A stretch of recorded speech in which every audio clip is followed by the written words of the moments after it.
the NFT collectors who buy any of these NFTs, you are sitting on a passive income because we have a full-blown commercialization team to do all this. And it's just passive income and doing nothing and earning money off that.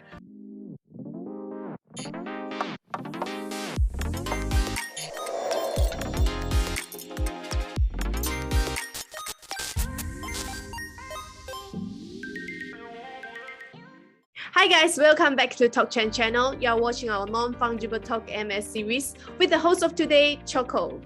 So what's up today in Malaysia NFT industry? Well, we have Artjam to join us today. Artjam is featuring generative art NFT collections, and we have invited the founder of Artjam, and he's also the artist of the project, Alvin Koay. He's here to tell us more about the project. Let us welcome Mr. Alvin. Hi, Alvin. Hi, Choco. How are you? Thanks for hosting me. All right. Do you mind to do a brief introduction about yourself and introduce a little bit about Artjam to the audience today? All right. So basically, I run multiple businesses. I started off as a tech entrepreneur. I've been doing that for the past probably 25, 30 years, starting small companies, entrepreneurships, and all that. And during one episode of my tech company, the tech company was not doing that well. So I was constantly under stress and all that. So what I did was I took on to painting as a method of escapism. So I took on painting, and for the past decade, I've been painting real world canvases on large canvases and all that stuff. So when the blockchain came about, I thought that NFT is all the rage, and one of the major art movements in the history of art is actually enabled by the blockchain, and it is this section called Generative Art. And I thought that I've got a tech team, my son is a programmer, I can market, I can paint, and let's do this. So I want to be a part of history, and then that's how we went into doing generative art and launching Artjam. Okay, cool. So just now you have mentioned you do have a marketing arm there. So other than you and him, who's behind the team? Okay, so I run another company called Growth Pro. It is a search engine optimization company. We have about 20 to 30 people in the team. Our clients are all over the world. We do white label SEO for major agencies all over the world. So we have the full team to actually do the marketing. Oh, cool. Yeah. So just now you actually talked about how you get into blockchain, how to get into blockchain. But what makes you decided to enter NFT market at this timing? It's a natural progression. It's totally a no-brainer for me to get into NFT because I think that personally, even though I'm in the tech world, I am very, very late into the Web3. So when NFT were all the rage beginning of year 2021, but anyway, year 2021 is the year of blockchain and NFTs, right? So when it just started to explode, and I thought that, I've got so many of my physical paintings. I don't sell my paintings because I love them so much. So I got so many of them. It's only natural for me to just take a very high-res image of all those artworks and digitize them and just turn them into NFT for sale. So that's how it happened. Okay. Is it possible later, maybe after the next question, you may share with us all these your artworks? Probably. Right. Sure. Okay. Cool. I'll do that. Yeah. Okay. So you actually, while the audience is listening, you can see that. This site. You can see the artjam.com. Just check out artjam.com and you can see some of the artworks there. Okay, sorry, I interrupted you. Sorry. No, it's fine. I was almost to tell the same thing. But okay, next question. Could you tell us more about generative art NFT? Maybe let the audience have some idea about generative art NFT. Very good question. Generative art. What do you mean by generative art? It means that art that is created by using computer algorithms. Okay, so all the while, this subsection of the art world, generative art, has always been suppressed because lacking the technology where the creator of generative art, they cannot show the proof of provenance, or rather who the actual original creator was, all this while. Okay, so they create generative art and then they show it to the world, and then people just right click, download, save, and then so there's no way or technology to attribute it back to the creator. But with with blockchain, you're able to do that, right? So hence the programmers who has always been underground all this while came out of their caves and then started showing the generative art to the world. But there is a problem because generally programmers are not artists. So they write programming codes and generate artwork, and there's not much soul in the artworks because it comes from programming languages, right? So, but the breakthrough came about when 2 or 3 of the one of the top generative artists in the world, Tyler Hobbs, Dmitry Cheniak, they are also artists by profession. So being artists by profession and combining their programming skills, they're able to capture artworks which are of very, very high aesthetic value. Generative art, in a way, I can say 90% of generative art are from programmers. And if you are talking about artists do not know how to code. Okay, it's a totally different kind of animal. So artists do not know how to code, and programmers do not know how to do art. So it is probably probably the 10% who know both creativity and programming, that those kind of artworks will shine. All right, so the breakthrough came about with Dmitry Cheniak and Tyler Hobbs, where upon launch about 8 months back, those collections like the collection of the Ringers by Dmitry Cheniak and Fidenza by Tyler Hobbs started to sell like for $3 million, $5 million, $10 million within a span of months. So you are actually seeing history in the making, a major shift in the art world, generative art.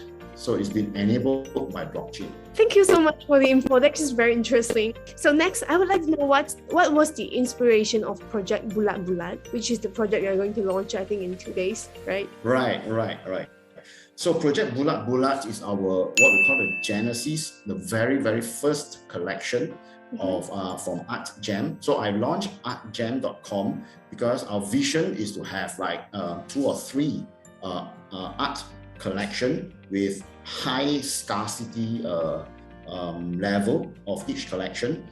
These are collections which are very personal to myself, and it uses the personal signature and artistic style of my view of art. So it's a combination from myself with my son, because my son has just recently turned 18.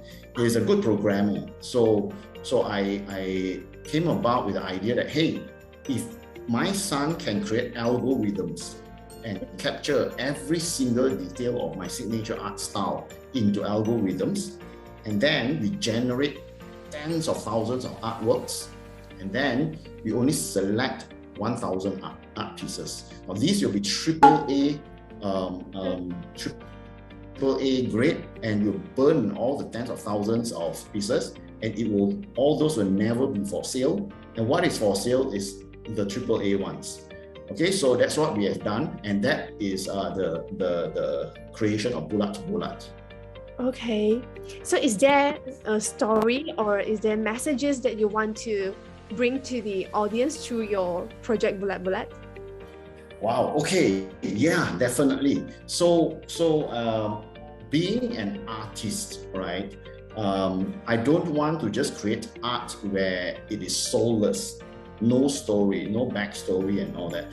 I'm a real world artist, and in a way I can say that I am an intuitive artist. So generally what I do, I take a blank canvas and I paint, and my unconscious mind will just guide my hands and come out with some abstract or even figurative artworks. Once it's like halfway or almost done, it becomes very clear in my vision that it is that particular piece is a part of a memory or a meaning or something in my past.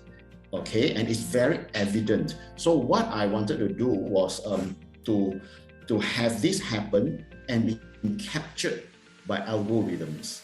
So in Bulat-bulat, what we have done is all those things were captured using algorithms, and each theme within the collection has its own backstory. I can actually illustrate by just sharing a screen share on my Instagram account, just to illustrate what I mentioned.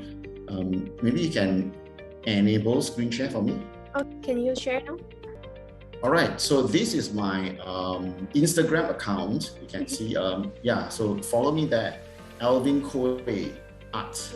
All right, you can also check out my website at alvinkoay.com. There's a lot of my figurative and my abstract artworks in there. Yeah, let me show you something. This is a 6-footer by 4-footer painting that I did. It's hanging in my wall. And this is a painting of, okay, this is my home. Okay. So this is another painting. These are all physical paintings that I did. This is a 6-footer painting. Okay, I was highlighted or rather featured in Mashable Asia. Okay, so hang on. All right, cool. So as you can see that these are all from the collection of Bulat-bulat. Okay, so this collection called Bulat-bulat has is limited to 1,100 editions, and you can see that they come from different colors. Okay, for example, this particular color comes from the theme Magic Mushrooms. So there's only like 50 pieces within the theme Magic Mushrooms, which makes up the whole collection of 1,100 pieces. And as you can see, there's a huge interest in the artwork. I have only 5,000 followers, but if you were to see the kind of engagement I get, right? For example, this post, right? You look at the insights. Just for example, this one, right? It has 3,300 likes and 341 shares. Saves and 76 shares, and the reach was 35,000. Right, and you can see that 200 people followed me just on one post. Right. So, for example, this one comes from a theme called the 7 Awakenings. So, in the Buddhism lifestyle of the Buddhists, there's these 7 factors of awakenings. So within the 7 factors of awakenings, there are a few factors like enlightenment and a few other factors, right? And within this theme, I think there are like 50 to 100 editions, unique edition, and each of them represents each of the factors. Okay, so let me show you another one, say like this one. Okay, so there are a lot of rose gardens and flower gardens in Europe. So there's in Rome, there's a particularly one very famous garden called the Rose Garden in Rome. Okay, and you can see that this is very colorful. It represents my vision of a rose garden from Europe. And if you look at the insights, right, 500 saves, 2,500 likes, 180 shares, got 44,000 views. And 400 people followed me just on this post. And bear in mind that we didn't spend a single cent of marketing. So it's all organic and it's natural. All right. Yeah, this can be interesting. This is an interesting one. Yeah. Okay. It's called the mangosteen season. So it comes from my internal representation, because every year there's this durian season in Malaysia. right? And I'll go to the durian farms and then eat the durians, and always there will be a rattan basket of mangosteens, right? You can pick the mangosteens on a rattan basket, and when I pick inside the rattan basket and then I see mangosteens, and then this the inspiration is this kind of artwork, and I've named this theme Mangosteen Season. So there are only probably about 70-80 pieces. Okay, and then this is another theme, corals in Koh Lipe. So 2-3 years back before the lockdown, I brought my family to Koh Lipe. So we went snorkeling and all that. And on that day, I looked into the ocean, and in the corals, I see this. So this theme, I think probably about 30 or 40 unique pieces, and it's a representation of my memory of the trip. So you can see that this is night owl. So I've been working very hard late at night when it's quiet and tired and all that. So this theme comes on theme night owl.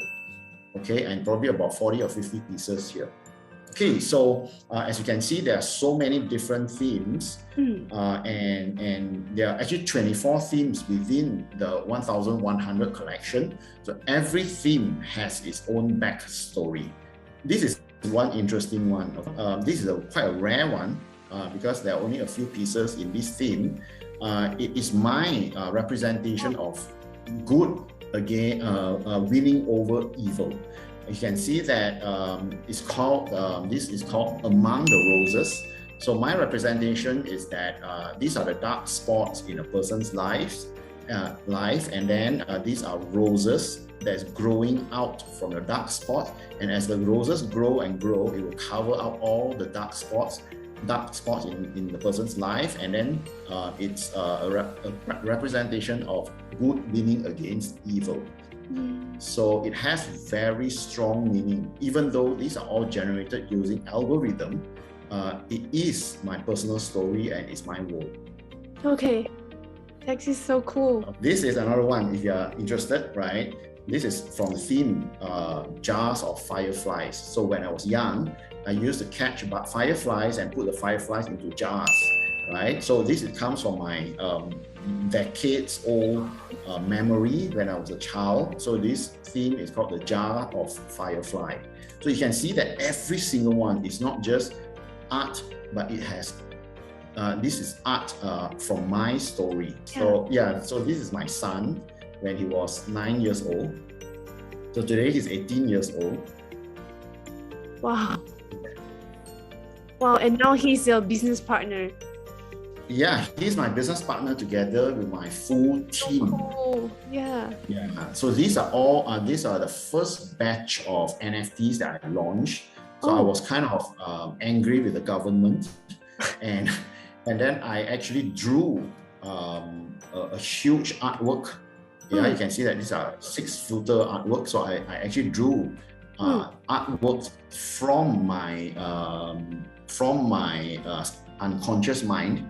And as I drew, you can actually play this video and you can see that it's a hyperlapse video of me actually doing the artwork without any planning whatsoever. So as I drew and did the work, figures came about, and it started to take shape. So I didn't know what I was painting, and then even as I started getting more and more into the artwork, so figures came about, and when it completed, you can see that there are multiple figures in here. This is a man face, this is another man face, this is a bird, a parrot, this is a camel with and then this is the eyes, and then this is the village idiot. So you can read the story that this is a political scene in Malaysia, where this guy is the head. We call him the conniving bastard. So he's the head, the chief of the political party, and then this is the double-faced crony. This is the parrot, conniving parrot. This is the religious bigot. This is the bottom scraper. This is the village idiot. So you can see that each and every character just took form without any planning. And what I did was I turned them into things like this. So this is the Village Idiot. I turned them into videos and I sold them as NFTs. So this is the Village Idiot, and it tells a story of the village idiots are being used as innocent pawns by politicians just to gain their vote banks and all that. And this is all happening in Malaysia. Oh, this is very cool. Thank you so much. Yeah, this is another one that I actually painted. This is from a tree trunk from the roadside, and I cleaned it up and I painted it. And this is called the 100-year something. It tells the story of a tree which endured 100 years of different weather and diseases and all that. So it became this. So this is the artwork. Wow. Yeah. Wow. This is so cool. Do you sell it? I don't sell any of this. That's why I have turned them into NFTs, right? And they are all in my house. These are major big artworks that I was experimenting with, which shift colors when it's viewed from different angles. Oh. So yeah, so I'm trying to capture the color shift. You know, if you go near it and if you move, you can see that it's like 3D or 2D. It goes in, right? And then as you look at it from different angles, you can see that the greenish thing it shifts colors, because I was using crystal paints to I was using crystal paints to actually paint this. You can see that the color will shift from one angle, and then as you go to this angle, you can see that it's darker a little bit. Yeah. But so you can see that it shifts a little bit lighter. So some of these are at one time I was doing my color shifting kind of artwork, right? This was actual color shifting artwork that I did, but it did not shift color as much as I wanted. Okay. So I abandoned it. Oh. Yeah, so I've been experimenting with so many types. Like for example, I painted this one, right? I tried to use the Basquiat. I was crazy about Basquiat, his painting, so I tried to emulate. You can see that this has a little bit of color shift here, pearl colors here. Okay, and then what I did was I made it into animation. Oh. Right? And this is an NFT by itself. Oh, wow. Yeah. This is so nice. Wow, so you know how to do animation as well? Like, oh, you know a lot. No, I don't know how to do it. I got somebody to do it. So you can see that, another very interesting thing is you see that this is actually a physical wood block that I painted, right? So I actually made it into a 3D model, and this is actually a 3D model. Oh.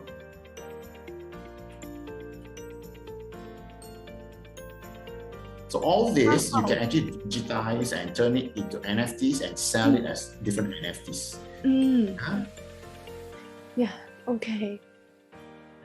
Oh, this is very cool stories. This is another one, very interesting one. Okay, you look at this painting. It's a 5 feet by 6 feet by 4 feet painting, and then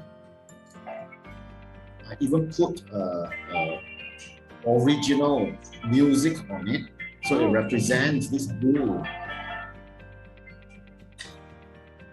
And this music was I hired a musician to actually create the music. Like a windy day on a grassland, and then this bull is, so it's a representation of myself, which when I was running the technology startup company, I was struggling. Well, we couldn't even make basic bread and butter for my family, so it's a struggle. So I painted this. It shows a blood here where it's through hardship and all that. So it's a whole. So I have it hanging in my office now. 6 feet painting. So now I'm into generative art. So this is my generative art and the Bulat-bulat collection. Okay. Well, that is very cool. So I think I'll be asking you later, but I don't mind to ask now. So after this Bulat-bulat project, will you launch other collections as well? Right. So Artjam is a website specifically for the generative art collection, and the first Genesis collection holders of the NFTs, they are actually part of a community, and they if they hold the NFTs, they are part of a private club membership with myself and the collectors of my NFTs, and they will have passports to future launches. They will get the first rights to mint and buy the future launches. So before it goes to public sale, okay. One of the major components of the NFT or part of this Bulat-bulat collection is the utility portion of it, whereby the holder of this particular NFT owns the global commercial rights. That means if you bought this NFT, you can actually print out multiple copies of art prints and sell it and make money, and you can pocket all the money. You can make derivatives of it and make money.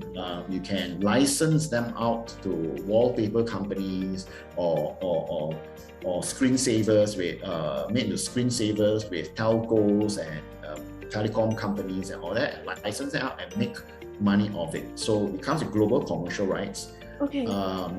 At the same time, a major utility is because I run an e-commerce platform with a big partner in the US, and our network is the whole online furniture companies in the US. So companies like Wayfair, they are the largest in the world. Wayfair, Amazon, Walmart, House, Home Depot, Overstock, and probably 2 or 3 dozen more. We are in direct partnership with all those companies, and all these furniture companies, they have a section within their marketplaces called wall art and home decorative art and all that. So those are subsections. So I may be the very first artist to be able to list all these artworks on all the major exchanges, major marketplaces in the US. And it will be sold through the whole network in US, and all the profits after minusing expenses and costs and all that, the profits will be split with the NFT collectors. So the NFT collectors who buy any of these NFTs, you are sitting on a passive income, because we have a full-blown commercialization team to do all this. And it's just passive income and doing nothing and earning money off that. Our vision is that for every piece of prints or the more eyeballs that view all these artworks, the more valuable it gets, because it's only a single edition NFT owned by the collector. Everything else that is sold or shown to the world are all prints. They are not the original version. So the original holder of the NFT will hold the rights to it. They own the single edition asset to it, and for many years to come, the price of it will only trend up in time. It will only trend up, right? It seems like a good investment to me. And you have a passive income and all that for it. Earlier I mentioned that year 2021 is the year of the blockchain and NFT, right? So it is a cultural and historical moment where, for example, during a certain history of art movements like the Cubism, the Expressionism, the pop, contemporary pop, or those are movements, right? Now, why are those paintings being sold for millions or probably hundreds of millions? It is because, not because of the art value itself, but it's because it is a historical and cultural artifact that capture the significant movement at that era. Okay, so you're actually buying a piece of history. Now, year 2021 is a major movement and is enabled by blockchain technology. So what you're seeing, all these generative artworks, you are actually capturing the era of today. So 10 years or 20 years down the road, these are all accounts with significant historical significance for this year and this era. So that's my vision. So anybody who buys this and flip it within 1 month, they are not seeing the full potential of its its value in the next 5 or 10 years. Okay. Understood. That is a lot of information. Yeah. So it is a very well thought out plan and program. We want to so basically my big, hairy, audacious goal is actually to be a part of history. So I don't want to only do it by the quality of the artwork. I want to couple it with the utility and the entrepreneurship and the business network and the marketing of what I can offer. So so it comes with the whole works. Okay, that actually pretty much explain about the utilities of the NFTs, about global commercial right, and as well collaboration and partnership. Do you have any more to add on the partnership part? Partnership part, so basically NFT, because of Web3 of the blockchain is a world of decentralization. Okay, so that in the future, even potentially governments may be disrupted because of decentralization. The young people of today, they don't like to be controlled and thumbed down by big corporations and governments. So you see protests and all that. So blockchain is going to decentralize everything. Everything will be transparent, and it's going to be like, none of the people is going to bring back the democratic way of life. Okay, so having said all that, the community is very, very important in any art NFT project. So, for example, if a person creates a profile picture project with a little, say, monkey or like bored ape. Right. Okay, bored ape is another story for another day. But let's say say a lizard, and then it's a profile picture project, right? And it appeals to little children, right? A 10,000 edition project. Who will be your community to buy into those NFT? It will be like, little children and because they think that the profile picture is cute and all that kind of stuff. So when the community is made up of less influential people, the value of what the community bring into the project, it will be lesser. But if you are talking about fine art, who are the buyers of fine art? Who has a vision to buy fine art or have the money to buy fine art? It's actually investors or people more cultured or more educated people, because they have extras to spend on art, right? So when you have a community of influencers and investors and business people and people who love art, the value of the community it creates such a huge viral and network effect, because each and every one who owns an NFT, they bring in their own network of business or network of people to bring value to the project. So it compounds the value of the project for everyone, right? So if you're investing into NFT projects, you want to get into projects with collectors who are influential, who can bring in values to the community and float the community together. Right, so that's what I'm doing with Bulat-bulat. I want to make history. I want the art to be significant, to have very high aesthetic value. The community that I bring in, there's entrepreneurship, there's a huge network in the US, and the people who invest in this will be business people who can sign licensing deals with major corporations, and it will make this community successful. Okay, understood. So probably second question. What do you think about Malaysia's NFT development in 2022? Well, there are a few projects which are under the radar, and you'll be surprised that they are quite major in the NFT world. But the only thing is that the local Malaysians, they don't really realize about them, right? There's one like Pixlr Genesis, right? Nouns 3D, right? They're coming out. Me Scouts. These are major projects by a local Malaysian company. Wow. Okay, and they are making big waves, right?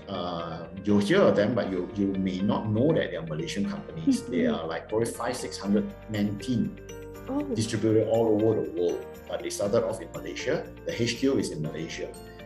Okay, so that's one. And then there are a few artists who are really underground, but they are known in the NFT world, very well known in the NFT world. Of course, in a general sense, a lot of very talented artists. The only potential drawback with these talented Malaysian artists is they lack the community, they lack the marketing vision to go global. So they end up trying to sell among each other in Malaysia, which is such a small market. It actually undermine the worth of or the value of the blockchain world, which is global. So there's no geographical limitation, yet they choose to sell locally. So they need to think much bigger, they need to think global and make global connections. Okay, thank you for the insights. And okay, lastly, do you have any good news or any upcoming event that you would like to share with the audience today about Artjam or about Bulat-bulat? Not really good news, but exciting news, because we are launching this Bulat-bulat collection. Another thing is this Friday, we are going to try to make history, a small part of history, by donating or minting the NFT by the Penang Chief Minister in a public event, live telecasted, not really telecasted, but will be recorded live for the world to see, because they are launching a creative district in the heart of Malaysia, of Penang, and in hope of giving or donating one of these generative artwork NFTs to the Penang State Art Gallery for their permanent collection. Hopefully 10 years down the road or 20 years down the road, history is in the making today that, you know, Bulat-bulat is the very first generative art or NFT being donated or under the permanent collection of the Penang State Art Gallery. Okay. But we are working out with the committee to approve this. But even before that, before the approval, the minting of the NFT will be done by the Chief Minister of Penang. So it is, hopefully it's a history in the making. Okay. Oh, this is very cool. I'm looking forward to that. So I believe the audience, whoever follow us to this question, they are also very excited for all these upcoming events and news of Project Bulat-bulat as well as Artjam. So I would so. Yeah, I would like to ask all of you, keep following on this project. You can join their Discord, you can follow their Twitter, and yeah, any updates, any news we'll be sharing from TALKCHAIN as well about this project. So remember to follow us, and yeah, we'll see you in the moon.